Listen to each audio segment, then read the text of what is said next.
बिस्मिल्लाहिर्रहमानिर्रहीम अस्सलाम वालेकुम। आई एम ख्वाजा मोहसिन इनाम।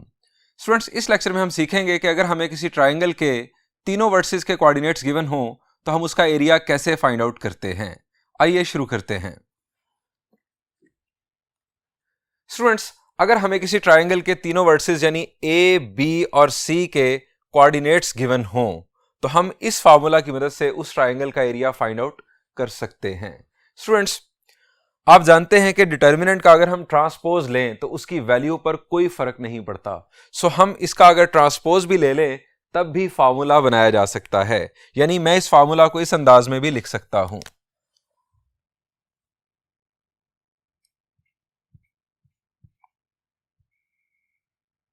आप जानते हैं ट्रांसपोज लेने से फर्स्ट रो फर्स्ट कॉलम बन जाएगी, सेकंड रो सेकंड कॉलम और थर्ड रो थर्ड कॉलम। इस अंदाज में भी इस फार्मूला को लिखा जा सकता है। आइए इस फार्मूला की डेरिवेशन देखते हैं। ये स्टूडेंट्स हमारा एक्स वाई प्लेन और एबीसी एक ट्राइंगल। स्टूडेंट्स, जो हम फार्मूला ड्राइव करने जा रहे हैं ये किसी भी टाइप की ट्राइंगल का एरिया फाइंड आउट करने के लिए वैलिड होगा। स्टूडेंट्स, इस फार्मूला को ड्राइव करने के लिए मैं यहां पर थोड़ी सी कंस्ट्रक्शन कर रहा हूं और वो कंस्ट्रक्शन ये है कि मैं पॉइंट ए से एक्स एक्सिस पर, पॉइंट सी से एक्स एक्सिस पर और पॉइंट बी से एक्स एक्सिस पर परपेंडिकुलर ड्रॉप कर रहा हूं।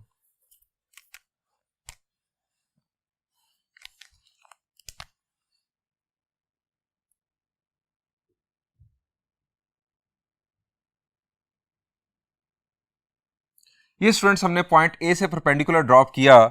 इस पॉइंट को मैं नाम दे रहा हूं डी का। अब मेरा सवाल आपसे यह है कि पॉइंट डी के कोऑर्डिनेट्स क्या होंगे। शाबाश, पॉइंट डी है एक्स एक्सिस पर, पॉइंट डी का वाई कोऑर्डिनेट क्या होगा। शाबाश, एक्स एक्सिस के ऊपर वाई कोऑर्डिनेट हमेशा 0 होता है। इस पॉइंट का वाई कोऑर्डिनेट होगा 0। इसका एक्स कोऑर्डिनेट क्या होगा।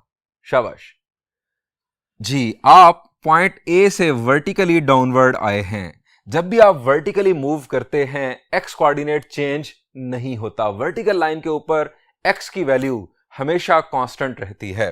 सो ए का एक्स कोऑर्डिनेट है x1, डी का एक्स कोऑर्डिनेट भी x1 होगा। इसी तरह स्टूडेंट्स, हम यहां से पॉइंट सी से एक परपेंडिकुलर ड्रॉप करेंगे एक्स एक्सिस पर।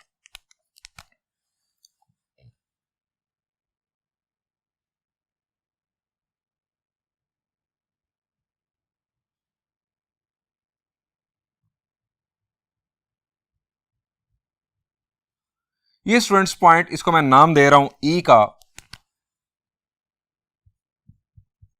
और आप समझ गए होंगे कि पॉइंट ई का वाई कोऑर्डिनेट भी होगा 0 और पॉइंट ई का एक्स कोऑर्डिनेट वही होगा जो पॉइंट सी का एक्स कोऑर्डिनेट है, यानी x3।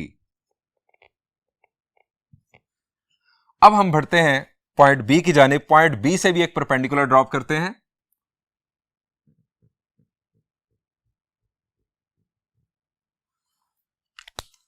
यहां पर स्टूडेंट्स हम पॉइंट चूज कर रहे हैं एफ। एफ पॉइंट का एक्स कोऑर्डिनेट x2 और y कोऑर्डिनेट 0, चूंकि ये पॉइंट भी एक्स एक्सिस पर है। स्टूडेंट्स, अभी तक जो हमने वर्किंग की है इसको जरा लिख लेते हैं।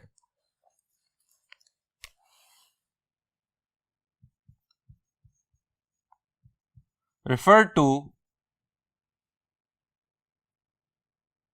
triangle ABC. Draw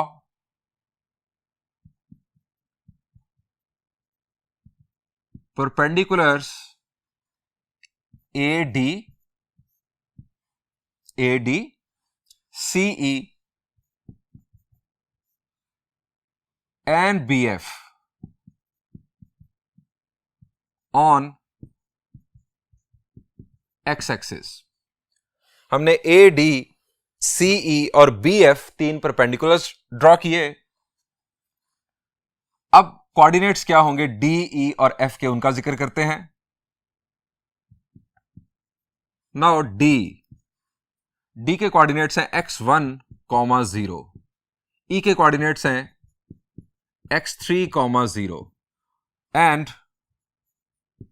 एफ के कोऑर्डिनेट्स हैं x2, 0। हमें यहां पर करना क्या है, हमें इस ट्राइंगल ABC का एरिया मालूम करना है। हम उसका जिक्र करते हैं। वी आर टू फाइंड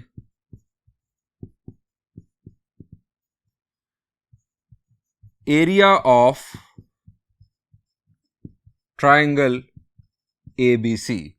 अब एरिया ऑफ ट्राइंगल को हमने चैप्टर 12 फर्स्ट ईयर में डिस्कस किया था कि हम एक सिंबल से डिनोट करते हैं। शाबाश, वो जरा रिकॉल करें। द आंसर इज हम इसे डेल्टा से रिप्रेजेंट करते हैं। एरिया ऑफ ट्राइंगल को हम डेल्टा से रिप्रेजेंट करते हैं। अब स्टूडेंट्स, हमने ये डेल्टा की वैल्यू इनफैक्ट मालूम करनी है, यानी एरिया ऑफ ट्राइंगल की वैल्यू मालूम करनी है। अब ये जो हमने कंस्ट्रक्शन परफॉर्म की, इस कंस्ट्रक्शन से हम कैसे एरिया ऑफ ट्राइंगल मालूम कर सकते हैं, इस पर जरा हमें ध्यान देना होगा। स्टूडेंट्स, मेरा सवाल आपसे यह है कि ADEC ये क्या शेप है? शाबाश, जरा रिकॉल करें। एक्सरसाइज 4.1 लेक्चर नंबर 8, हमने वहां पर क्वाड्रिलेटरल की डिफरेंट टाइप्स पढ़ी थी। ADEC, इसमें आपको 4 साइड्स नजर आ रही हैं, AD, DE, EC और CA। ये एक 4 साइडेड शेप है। ये क्वाड्रिलेटरल तो है, लेकिन ये किस टाइप की क्वाड्रिलेटरल है? शाबाश, आपको इसमें ये 2 परपेंडिकुलर लाइंस नजर आ रही हैं with respect to X axis, यानी AD और EC पैरेलल हैं। तो स्टूडेंट्स, अगर आपके पास किसी क्वाड्रिलेटरल में कम से कम एक पेयर पैरेलल साइड्स का मिल जाए, at least 1 pair of parallel sides अगर किसी क्वाड्रिलेटरल में हो, तो हम ऐसी क्वाड्रिलेटरल को ट्रेपीजियम का नाम देते हैं। मैंने आपको वहां डेफिनेशन बताई थी, अ quadrilateral having at least 1 pair of parallel sides is called a trapezium. आपकी बुक में लिखा हुआ है कि जिसमें सिर्फ एक पेयर पैरेलल साइड्स का हो और दूसरा पेयर नॉन पैरेलल साइड्स का हो, लेकिन असल डेफिनेशन यह है ट्रेपीजियम की कि एक ऐसी क्वाड्रिलेटरल जिसमें कम से कम एक पेयर पैरेलल साइड्स का हो, वो ट्रेपीजियम होती है। इस डेफिनेशन के मुताबिक आपकी पैरेललोग्राम, आपका स्क्वायर, आपका रेक्टेंगल, आपकी रोम्बस, ये तमाम ट्रेपीजियम की डिफरेंट टाइप्स हैं। सो स्टूडेंट्स, यहां पर ADEC हमारे पास एक ट्रेपीजियम है। इसके अलावा CEFB, इसमें CE और FB ये 2 पैरेलल साइड्स हैं, सो ये भी एक ट्रेपीजियम है। अगर हम मजीद गौर करें तो ADFB ये भी एक ट्रेपीजियम है। इसके अलावा भी ट्रेपीजियम्स हैं, लेकिन ये 3 ट्रेपीजियम जिनका मैंने जिक्र किया है, इनको यूज करते हुए हम इस ट्राइंगल का एरिया मालूम कर सकते हैं। अब किस तरह से, मैं यहां पर इस ट्राइंगल का एरिया ड्राइव करने का एक लॉजिक डेवलप करने लगा हूं, और वो लॉजिक क्या है जरा देखिए।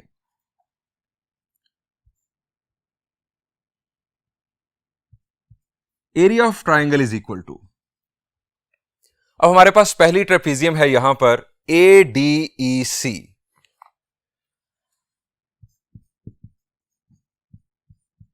एरिया ऑफ ट्रेपीजियम ADEC, इस ट्रेपीजियम का area plus area of trapezium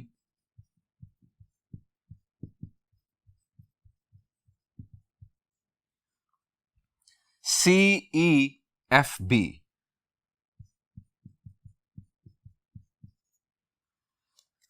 अब स्टूडेंट्स, मैंने एक ये ट्रेपीजियम और एक ये ट्रेपीजियम, इन दोनों का एरिया ऐड कर दिया। हमें चाहिए था एरिया ऑफ ट्राइंगल। अब मैंने इन 2 ट्रेपीजियम्स का जब एरिया ऐड किया, तो हमारे पास ये ट्राइंगल इसमें शामिल हो गई। इन दोनों ट्रेपीजियम में ट्राइंगल तो शामिल हो गई, लेकिन कुछ इजाफी रीजन भी शामिल हो गया है। और वो इजाफी रीजन कौन सा है, जरा गौर करें। दोबारा देखें, ये ट्रेपीजियम और ये ट्रेपीजियम, इन दोनों का जब हमने एरिया ऐड किया, तो इसके अंदर ट्राइंगल तो हमारी मुकम्मल हो गई, लेकिन कुछ इजाफी इलाका भी हमने कैप्चर कर लिया। और वो इजाफी इलाका कौन सा है? वो है ये वाला रीजन। ये मैं एरिया शेड कर रहा हूं सिर्फ आपको समझाने के लिए।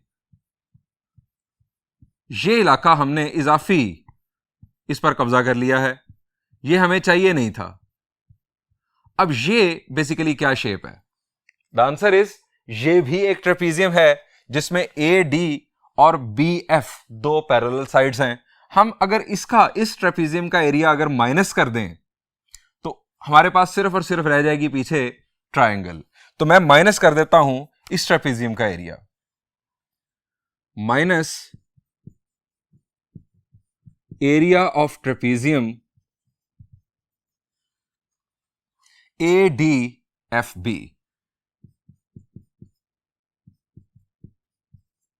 ADFB। आपको लॉजिक समझ आ गई? दो ट्रेपीजियम्स का एरिया ऐड किया, उसमें से तीसरी ट्रेपीजियम का एरिया हम माइनस कर देंगे तो हमारे पास रह जाएगी ट्रायंगल। अब सवाल यह है कि एरिया ऑफ ट्रेपीजियम का ज्योमेट्री में क्या फॉर्मूला है? शाबाश, रिकॉल करें। चले मैं आपको बताता हूं, आपके लिए मुश्किल है रिकॉल करना, काफी अरसा हो चुका होगा कि आपको ये एरिया का फॉर्मूला यूज किए हुए। हम यहां पर, मैं आपको फॉर्मूला इनफैक्ट रिकॉल करवाता हूं। Since area of trapezium is equal to 1/2 sum of parallel sides, यानी आप जो पैरेलल साइड्स हैं उनका सम कर देंगे, उनकी लेंथ्स का, sum of parallel sides multiplied with distance between parallel sides. जो पेयर आप पैरेलल साइड्स का कंसिडर कर रहे हैं उन दोनों के दरमियान जो डिस्टेंस होगा वो आप मल्टीप्लाई कर देंगे, डिस्टेंस बिटवीन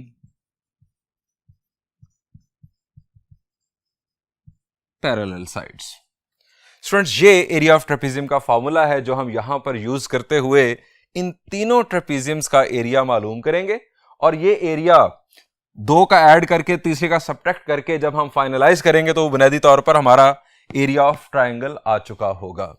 हम ये फॉर्मूला यूज करते हैं अब इस इक्वेशन के अंदर। Area of triangle will be equal to, अब स्टूडेंट सबसे पहली हमारी ट्रेपीजियम है ADEC। मेरा सवाल आपसे यह है कि इस ट्रेपीजियम में पैरेलल साइड्स कौन सी हैं? The answer is side AD और साइड EC। सो हमारा फॉर्मूला ट्रेपीजियम के एरिया का 1/2 into sum of parallel sides, यानी AD साइड की लेंथ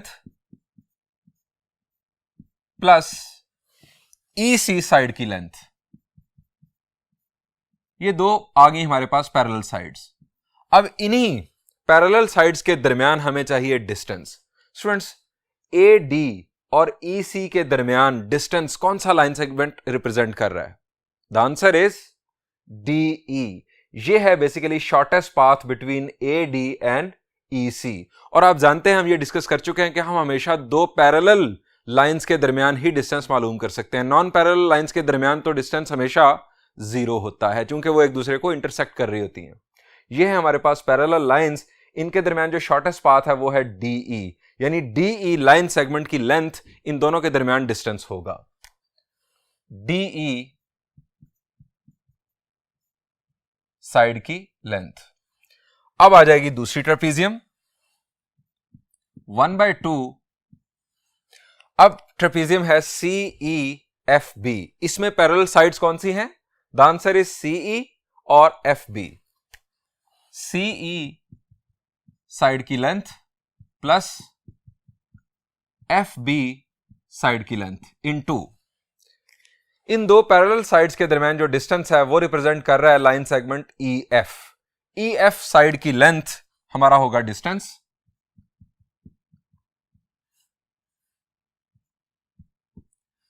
इन दो ट्रेपीजियम्स का एरिया तो हमने कर दिया ऐड। अब ये वो इजाफी रीजन है जो हमने माइनस करना है। ये भी एक ट्रेपीजियम है। इस ट्रेपीजियम में हमारे पास पैरेलल साइड्स हैं AD और BF, और डिस्टेंस इन दो पैरेलल साइड्स के दरमियान क्या बन रहा है? The answer is DF। So minus करेंगे हम AD, हमारे पास पैरेलल साइड्स पहली, और दूसरी पैरेलल साइड है BF या FB, और इन दो पैरेलल साइड्स के दरमियान जो डिस्टेंस है that is DF line segment की length. Area of triangle is equal to, अब स्टूडेंट्स ये 1/2 इन तीनों में से मैं ले रहा हूं कॉमन। कॉमन लेने की वजह से अब मैं यहां पर स्क्वायर ब्रैकेट यूज कर रहा हूं। स्क्वायर ब्रैकेट के अंदर हम ब्रैकेट्स के अंदर ये फर्दर वैल्यूज यूज करेंगे। 1/2 आ चुका कॉमन। AD साइड की लेंथ स्टूडेंट्स क्या होगी? ये है स्टूडेंट्स हमारे पास AD साइड, इसकी लेंथ क्या होगी? शाबाश। A से लेकर D तक का डिस्टेंस, जब दो पॉइंट्स वर्टिकल लाइन पर हों, तो मैंने आपको डिस्टेंस का जब कंसेप्ट बताया था तो वहां पर बड़ी तफसील से बताया था कि जब दो पॉइंट्स वर्टिकल लाइन पे हों तो उनके ऑर्डिनेट्स का जो डिफरेंस होगा उसकी एब्सोल्यूट वैल्यू आपका डिस्टेंस होगा उन दो पॉइंट्स के दरमियान। दोबारा सुन लें, जब भी दो पॉइंट्स वर्टिकल लाइन पर हों तो उनके एब्सिसस तो सेम होंगे, ऑर्डिनेट्स का जो डिफरेंस होगा उसकी एब्सोल्यूट वैल्यू उन दो पॉइंट्स के दरमियान डिस्टेंस होगा। हमें A से लेकर D तक का डिस्टेंस चाहिए, so it will be y1 minus 0 की एब्सोल्यूट वैल्यू। अब चूंकि y1 हायर लेवल पर है, ये जो पॉइंट A है ये हायर लेवल पर है, सो y1 will be greater and 0 is definitely smaller than y1, so y1 minus 0 will be y1। Absolute value हम यहां पर यूज नहीं करेंगे क्योंकि यहां पर कोई डाउट नहीं है नेगेटिव होने का। y1 minus 0 definitely positive value होगी। सो AD साइड की लेंथ आ गई y1 प्लस EC साइड की लेंथ, इसी लॉजिक के तहत EC साइड की लेंथ, ये भी वर्टिकल लाइन पर है दोनों पॉइंट्स, दोनों का abscissa same, so y3 minus 0 will be y3। ये सम ऑफ पैरेलल साइड्स आ गया। अब distance between parallel sides DE। अब स्टूडेंट्स D और E ये आ रहे हैं एक हॉरिजॉन्टल लाइन पर। जब दो पॉइंट्स हॉरिजॉन्टल लाइन पर हों तो उनके ऑर्डिनेट सेम होते हैं और उनके दरमियान जो डिस्टेंस होता है वो उनके एब्सिसास का डिफरेंस उसकी एब्सोल्यूट वैल्यू होती है।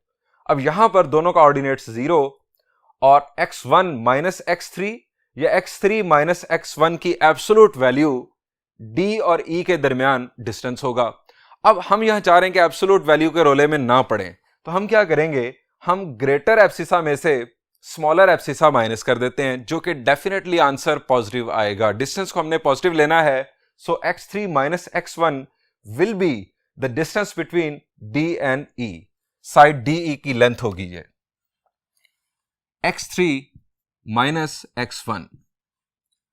ये स्टूडेंट्स हमारे पास पहली ट्रेपीजियम मुकम्मल हुई, प्लस 1/2 कॉमन जा चुका। CE डिस्टेंस की अभी बात हो गई थी, it is y3 plus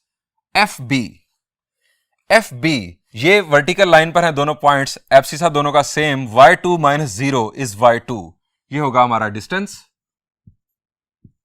into EF चूंकि स्टूडेंट्स एक हॉरिजॉन्टल लाइन पर हैं, दोनों के ऑर्डिनेट सेम और x2 चूंकि ग्रेटर है x3 से, सो x2 माइनस x3 डिस्टेंस होगा E और F के दरमियान, यानी EF लाइन सेगमेंट की लेंथ होगी x2 माइनस x3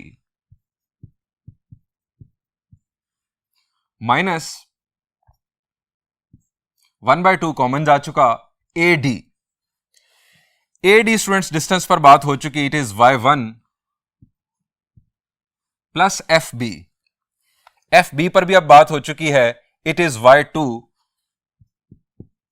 ये आ गया sum of parallel sides into distance between parallel sides DF distance, चूंकि दोनों पॉइंट्स एक हॉरिजॉन्टल लाइन पर हैं, इनके ऑर्डिनेट सेम हैं, x2 minus x1 will be the distance between D and F। x2 minus x1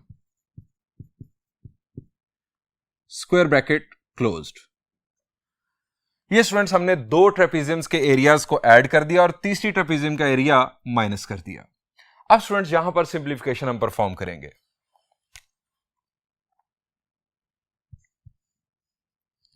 area of triangle will be equal to 1/2। यहां पर अब प्रोडक्ट परफॉर्म करने जा रहे हैं और प्रोडक्ट परफॉर्म करने के बाद एडिशन सब्ट्रैक्शन परफॉर्म करेंगे। y1 x3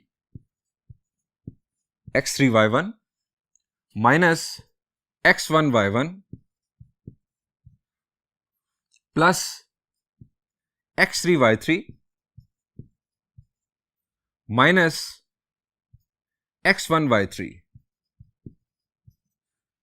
उसके बाद प्लस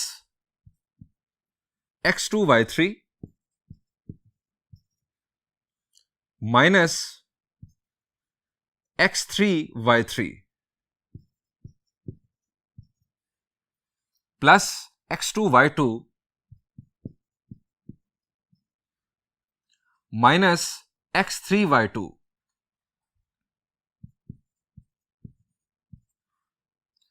अब स्टूडेंट्स माइनस, अब माइनस की वजह से साइन चेंज होते जाएंगे। हमारे पास पहला x2y1 पॉजिटिव आना था, लेकिन माइनस की वजह से आ जाएगा नेगेटिव x2y1। अब नेक्स्ट माइनस x1y1 आना था, लेकिन ये आ जाएगा पॉजिटिव x1y1। उसके बाद पॉजिटिव x2y2 आना था, लेकिन ये आएगा minus x2y2।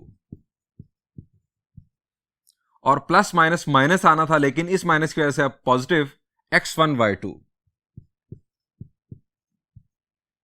Square bracket closed. अब स्टूडेंट्स यहां पर देखें लाइक टर्म्स जो ऐड और सब्ट्रैक्ट हो सकती हो। x3y1, x3y1 जरा ढूंढें, कोई टर्म है? x3y1 कोई टर्म नहीं है, सो इसको हम एज इट इज कॉपी कर लेते हैं।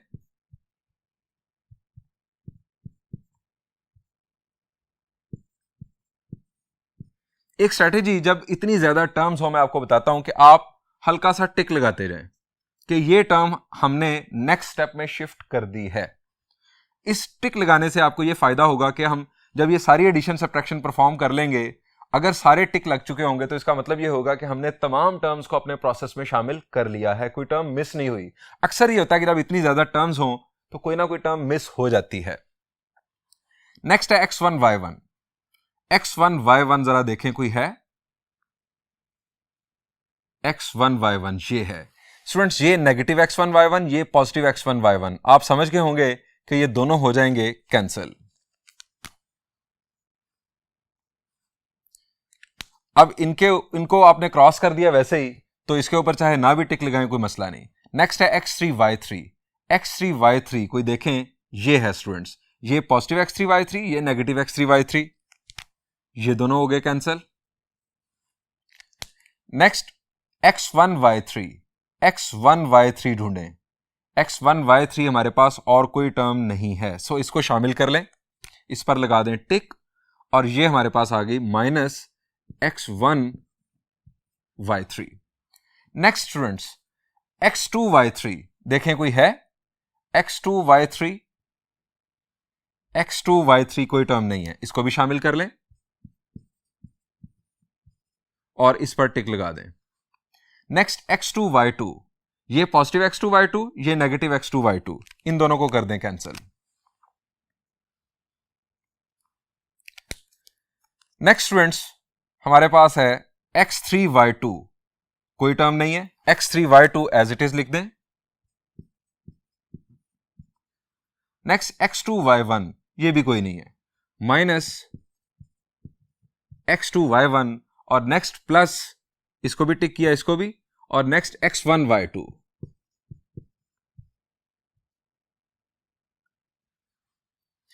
ये स्टूडेंट्स हमारे पास एक सिंप्लीफाइड आंसर आ चुका। स्टूडेंट्स हम इसको भी कह सकते हैं कि ये एरिया ऑफ ट्रायंगल का फॉर्मूला है, लेकिन हम इसे अगर मजीद प्रोसेस कर लें, और हमने देखा था स्टार्ट पर कि इसकी एक डिटर्मिनेंट जैसी शक्ल थी, सो हम इसे मजीद प्रोसेस करके इसकी डिटर्मिनेंट वाली शक्ल बना सकते हैं। सो हमें सिर्फ गौर करना होगा, हमने वहां पर देखा था कि हमारा जो फर्स्ट कॉलम था वो था x1, x2, x3। x1, x2, x3 था हमारा फर्स्ट कॉलम। तो स्टूडेंट्स x1, x2 और x3 को यहां पर कॉमन लेने की कोशिश करते हैं। x1 हमारे पास किन दो टर्म्स में है? एक टर्म ये है और एक टर्म ये है। इन दोनों में से x1 मैं कॉमन ले रहा हूं, चूंकि हमारा जो फर्स्ट कॉलम था वो था x1, x2 और x3। अब फर्स्ट टर्म हमारे पास है x1। x1 को मैं कॉमन लूंगा अगर, तो पहले पॉजिटिव वैल्यू लिख लेता हूं, y2 माइनस y3। ये स्टूडेंट्स हमारे पास x1 कॉमन लेने से इन दो टर्म्स का जो है वो नेक्स्ट स्टेप मुकम्मल हो गया। अब हम x2 कॉमन लेंगे, लेकिन -x2 कॉमन लेंगे। अब x2 कहां पर है? यहां पर और यहां पर। अब -x2 मैं क्यों कॉमन ले रहा हूं? क्योंकि जब हम डिटर्मिनेंट एक्सपैंड करते हैं फर्स्ट रो या फर्स्ट कॉलम से, तो सेकंड एलिमेंट के साथ नेगेटिव साइन आता है, इसलिए मैंने जानबूझकर यहां पर नेगेटिव साइन प्लेस कर दिया। अब नेगेटिव साइन लगाने की वजह से ये टर्म हो जाएगी पॉजिटिव, यानी हमारे पास आ जाएगा y1 और ये आ जाएगा नेगेटिव, यानी -y3। अब नेक्स्ट टर्म अगेन पॉजिटिव होगी, +x3 कॉमन ले रहा हूं मैं। हमारे पास दो टर्म्स रह गई हैं, ये दो टर्म्स। x3 कॉमन लूंगा पॉजिटिव, तो y1 -y2।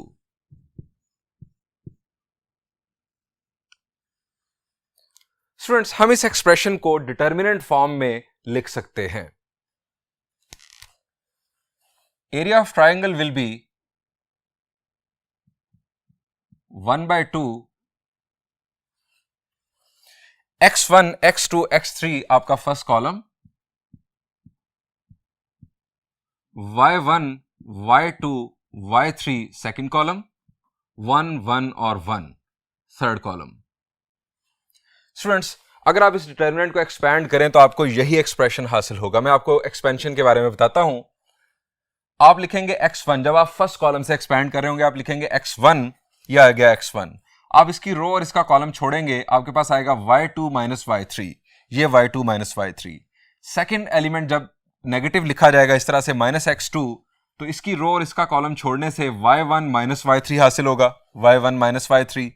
थर्ड एलिमेंट आप लिखेंगे पॉजिटिव, यानी x3 यहां पर, और इसकी रो और कॉलम छोड़ने से आपको मिलेगा y1 y2। Students, x1 x2 और x3 को आप फर्स्ट कॉलम के एलिमेंट्स बनाने की बजाय फर्स्ट रो के एलिमेंट्स भी बना सकते थे, यानी इसी फॉर्मूला को आप इस तरह से भी लिख सकते हैं।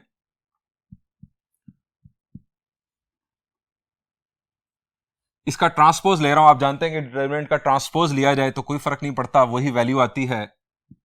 x1 y1 1, x2 y2 1 और x3 y3 1। ये स्टूडेंट्स हमने फार्मूला ड्राइव कर लिया। स्टूडेंट्स, इस फार्मूला को यूज करना इंतहाई आसान। आपको सिर्फ करना क्या है, आप एक पॉइंट के कोऑर्डिनेट्स यहां पर, दूसरे पॉइंट के कोऑर्डिनेट्स यहां पर और तीसरे पॉइंट के कोऑर्डिनेट्स यहां पर पुट करें, डिटर्मिनेंट को एक्सपैंड करें, उसके बाद 2 से उस वैल्यू को डिवाइड कर दें, आपके पास उस ट्राइंगल का एरिया आ चुका होगा। अगर वैल्यू नेगेटिव भी आए तो ये याद रखें कि area of triangle is always positive. हाँ स्टूडेंट्स, यहां पर एक लर्निंग और बड़ी मजे की है, और वो ये है कि अगर आपके पास आंसर 0 आ गया तो इसका मतलब क्या होगा? आपने 3 वर्टिसेस के लिए एरिया ऑफ ट्राइंगल का फॉर्मूला यूज कर दिया, आंसर आ गया 0, इसका मतलब क्या होगा? आइए आपको विजुअलाइज करवाता हूं। स्टूडेंट्स, ये हमारा XY प्लेन और इसमें आप देख रहे हैं एक ट्राइंगल ABC। स्टूडेंट्स, अगर मैं वर्टेक्स C को नीचे लाना शुरू कर दूं, वर्टेक्स A और B अपनी जगह पर, अगर वर्टेक्स C को मैं नीचे लाना शुरू कर दूं तो इस ट्राइंगल का एरिया इंक्रीज होगा या डिक्रीज होगा? द आंसर इज डिक्रीज होगा डेफिनेटली। स्टूडेंट्स, ये पॉइंट C नीचे आता जाएगा तो एरिया कम होता चला जाएगा। अल्टीमेटली ये एरिया 0 कब हो जाएगा? द आंसर इज जब C जो है ये A और B वाली लाइन पर ही आ जाएगा, यानी A, B और C ये तीनों पॉइंट्स जब एक ही लाइन पर आ जाएंगे तो उस वक्त एरिया 0 हो चुका होगा। स्टूडेंट्स, अगर आप 3 पॉइंट्स के ऊपर एरिया ऑफ ट्राइंगल का फॉर्मूला यूज करें और एरिया का आंसर 0 आ जाए तो इसका मतलब यह होगा कि वो 3 पॉइंट्स कोलिनियर होंगे।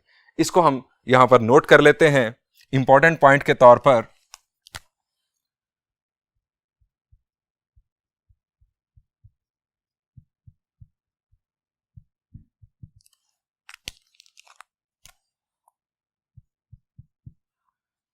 If area of triangle will be 0, then 3 given points will be collinear. Students, यहां से हमें पता चला कि अगर 3 पॉइंट्स के ऊपर आप एरिया ऑफ ट्राइंगल का फॉर्मूला यूज करें और एरिया आ जाए 0, तो इसका मतलब ये होगा कि वो 3 पॉइंट्स कोलिनियर होंगे। ये स्टूडेंट्स हमें एक और मेथड मिल गया कोलिनियरिटी चेक करने के लिए 3 पॉइंट्स की, क्योंकि हमने पहले भी 2 कंसेप्ट डिस्कस किए थे, एक डिस्टेंस फार्मूला की बेस पर और एक स्लोप के कंसेप्ट की बेस पर कि हम कोलिनियर होना 3 पॉइंट्स का कैसे चेक करते हैं। ये हमारे पास एक तीसरा ट्रिक आ गया और ये भी बहुत ही सिंपल है। स्टूडेंट्स, अब मैं आपको बताता हूं शॉर्टकट एरिया ऑफ ट्राइंगल का फॉर्मूला बनाने का और इसके बाद एरिया ऑफ क्वाड्रिलेटरल का और एरिया ऑफ एनी पॉलीगॉन के लिए आपको एक शॉर्टकट बड़ा मजे का बताता हूं, जिसको यूज करते हुए आप किसी भी पॉलीगॉन का एरिया मालूम करने का फॉर्मूला बना सकते हैं जरूरत पड़ने पर। तो आइए डिस्कस करता हूं शॉर्टकट।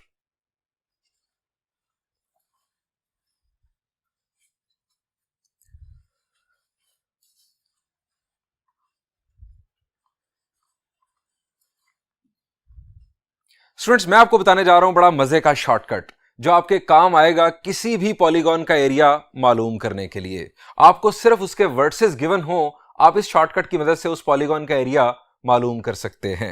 स्टूडेंट्स, पहली पॉलीगॉन है हमारे पास ट्राइंगल। ऑल्दो ट्राइंगल का एरिया मालूम करने का फॉर्मूला जो अभी हमने ड्राइव किया वो बहुत आसान है, लेकिन मैं उस शॉर्टकट मेथड का पैटर्न समझाने के लिए पहले ट्राइंगल से बात शुरू करूंगा।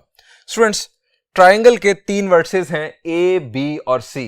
वर्टेक्स ए के coordinates x1 y1, vertex B के कोऑर्डिनेट्स x2 y2 और वर्टेक्स सी के कोऑर्डिनेट्स हैं x3 y3। आप वर्सेस को इस तरह से अरेंज कर लें, x1 y1, x2 y2, x3 y3 और उसके बाद दोबारा आप फर्स्ट वाले को लिख दें x1 y1। यानी ए, बी और सी ये 3 वर्सेस और फिर दोबारा आप लिख दें ए को। अब स्टूडेंट्स, इसका फॉर्मूला मैं बनाने लगा हूं एरिया ऑफ ट्राइंगल का।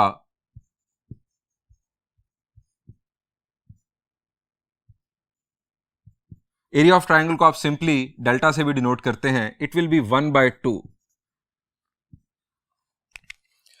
स्टूडेंट्स, ये मैं इस तरह से लाइंस लगा रहा हूं, इनका प्रोडक्ट बना लें। ये हमारे पास आ जाएगा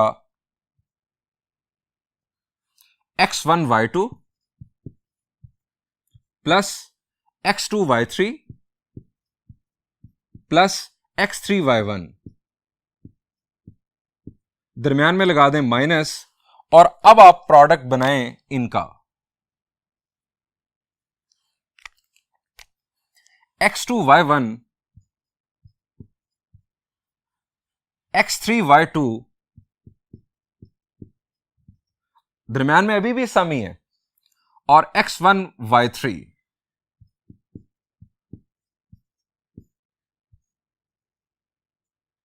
स्टूडेंट्स, ये हमारे पास फॉर्मूला बन गया एरिया ऑफ ट्राइंगल मालूम करने का।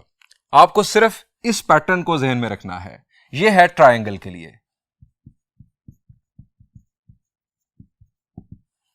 अब स्टूडेंट्स, क्वाड्रिलेटरल के लिए आपको बताता हूं, यानी 4 साइडेड शेप।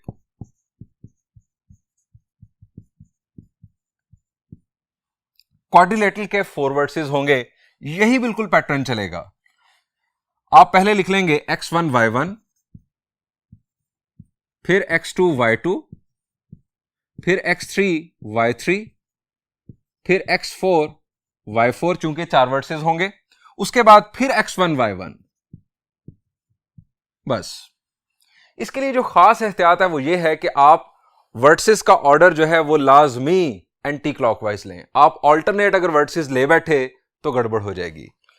ए, बी, सी, डी ये एंटी क्लॉकवाइज ऑर्डर में हैं। उसके बाद दोबारा आपके पास आ गया ए। अब स्टूडेंट्स, वही काम आप दोबारा करेंगे।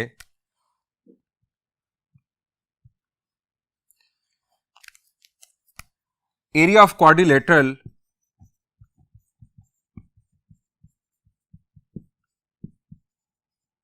Will be equal to 1/2।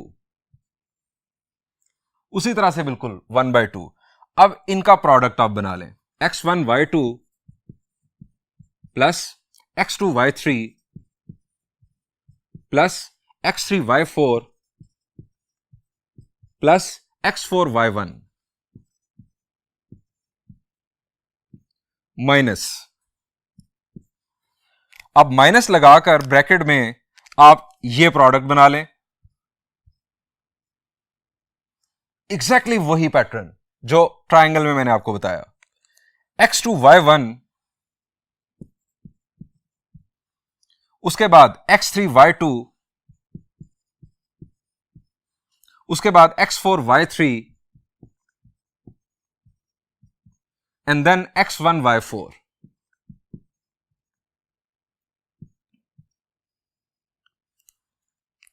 इस फॉर्मूला के अंदर आप जो पॉइंट्स के कोऑर्डिनेट्स हैं x1 y1 x2 y2 x3 y3 जो a b c d vertices के कोऑर्डिनेट्स हैं वो आप यहां पर पुट कीजिएगा।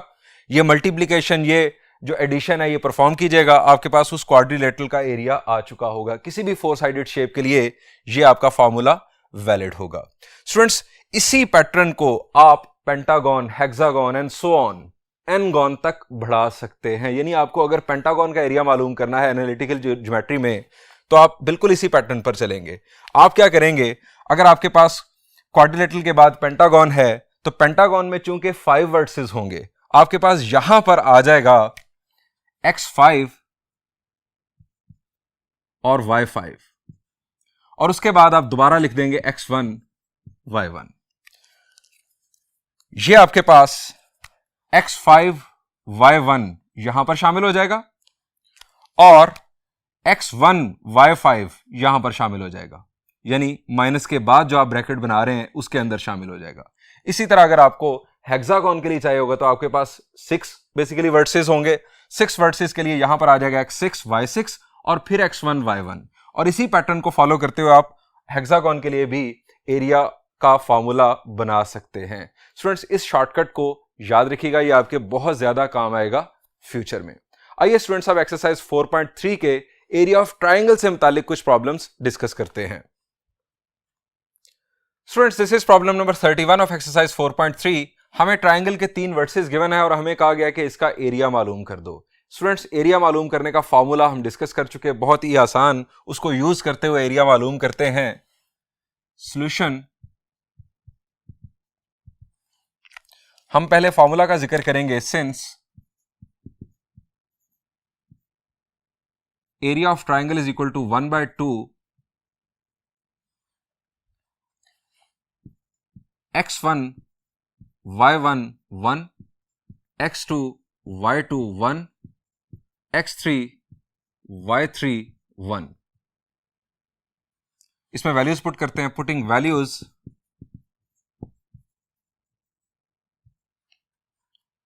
Area of triangle will be equal to 1/2 x1 x2 x3 5 - 2 4, उसके बाद y1 y2 y3 उसी सीक्वेंस को फॉलो करना है। आप सीक्वेंस ये नहीं कर देना कि आप यहां से y1 पकड़ ले, नहीं, आपने इसको x1 कहा है, इसको x2, इसको x3, अब ये y1 ये y2 ये y3 होगा। 3 2 2 1 1 और 1। स्टूडेंट, हम इसे किसी भी रो या किसी भी कॉलम से एक्सपैंड कर सकते हैं। मैं इसे फर्स्ट कॉलम से एक्सपैंड कर रहा हूं, एक्सपैंडिंग बाय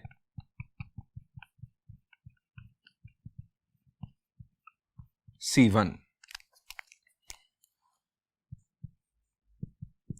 1/2 हमने लिखा 5, रो छोड़ दी, कॉलम छोड़ दिया, 2 - 2 -3, रो और कॉलम छोड़ा, -2 -4, देन +1, रो कॉलम छोड़ा, -4 -8,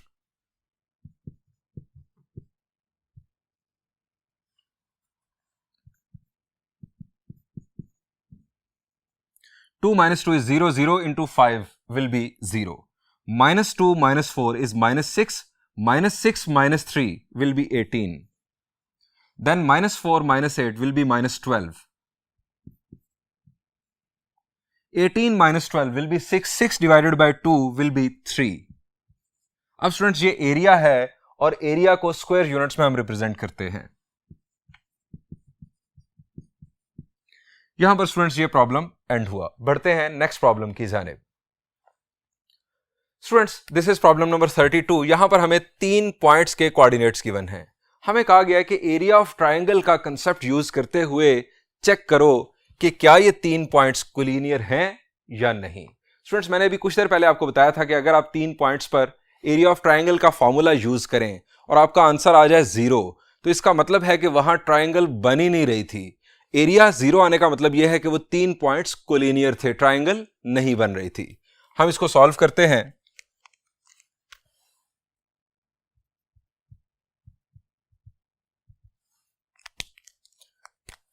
सिंस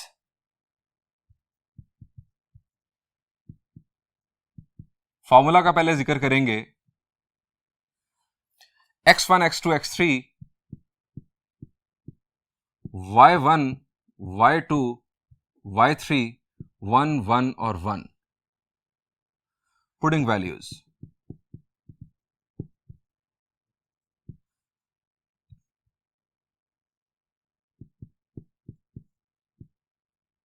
x1 x2 x3 2 -1 4 3 1 -5 1 1 और 1। इसे किसी रो किसी कॉलम से एक्सपैंड कर सकते हैं। मैं अगेन फर्स्ट कॉलम से एक्सपैंड कर रहा हूं।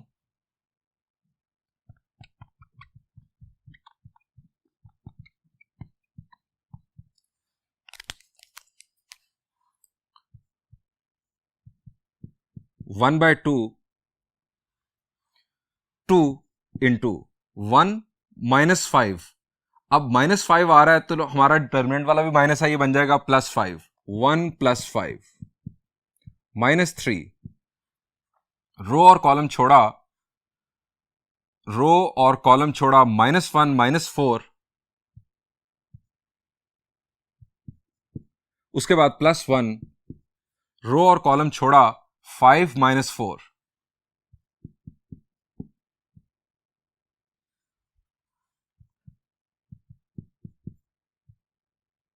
five plus 1 is 6, 6 2s are 12. -1 -4 is -5, -5 into -3 is +15. Next, 5 -4 is 1, 1 1s are 1. It is 12 plus 15 is 27, 27 plus 1 is 28, 28 divided by 2 is 14. Students, हमारे पास इन 3 पॉइंट्स को यूज करते हुए एरिया ऑफ ट्राइंगल आ गया 14 square units. Students, हमारा area अगर 0 आ जाता तब ये 3 पॉइंट्स कोलिनियर होते, लेकिन अब हमारे पास एरिया नॉन जीरो आ चुका है। हम यहां लिखेंगे hence these points are not collinear. They are forming a triangle. ये एक प्रॉपर ट्राइंगल बना रहे हैं। स्टूडेंट्स, यहां पर तो हम पर रिस्ट्रिक्शन थी कि आप एरिया ऑफ ट्राइंगल का कंसेप्ट यूज करते हुए चेक करेंगे कि ये 3 पॉइंट्स कोलिनियर हैं या नहीं। अगर रिस्ट्रिक्शन ना लगी होती, आपको जनरली कहा जाता कि ये 3 पॉइंट्स हैं, चेक करो क्या ये कोलिनियर हैं या नहीं, तो हमारे पास एरिया ऑफ ट्राइंगल के कंसेप्ट के अलावा भी 2 और ऑप्शन थे। वो हम पहले ऑप्शंस यूज कर चुके हैं। शाबाश, रिकॉल करें। जी, हम इन 3 पॉइंट्स की मदद से ज्यादा 3 स्लोप्स मालूम कर सकते हैं, स्लोप AB, स्लोप BC और स्लोप AC। अब कोई सी 2 स्लोप्स मालूम करते, अगर वो दोनों स्लोप्स बराबर आ जाती तो ये पॉइंट्स कोलिनियर होते, और अगर बराबर ना आती तो डेफिनेटली नॉन कोलिनियर होते। दूसरा ऑप्शन क्या था? दूसरा था डिस्टेंस फार्मूला के कंसेप्ट पर। जी, हम 3 पॉइंट्स की बेस पर ज्यादा से ज्यादा 3 डिस्टेंस फाइंड आउट कर सकते हैं, डिस्टेंस AB, डिस्टेंस BC और डिस्टेंस AC। आप तीनों डिस्टेंसेस मालूम करते, अगर कोई से 2 डिस्टेंसेस का सम तीसरे डिस्टेंस के बराबर होता तो ये पॉइंट्स कोलिनियर होते, अदरवाइज ये कोलिनियर ना होते। स्टूडेंट्स, आप इन्हीं प्रॉब्लम्स की बेस पर एग्जांपल नंबर 5 और एग्जांपल नंबर 6 एक्सरसाइज 4.3 से पहले मौजूद है, वो खुद सॉल्व कीजिएगा अपनी प्रैक्टिस के लिए। यहां पर मैं इस लेक्चर को एंड करता हूं। इंशाल्लाह नेक्स्ट लेक्चर में हम कुछ मजीद कंसेप्ट्स और प्रॉब्लम्स डिस्कस करेंगे। Thank you and Allah Hafiz.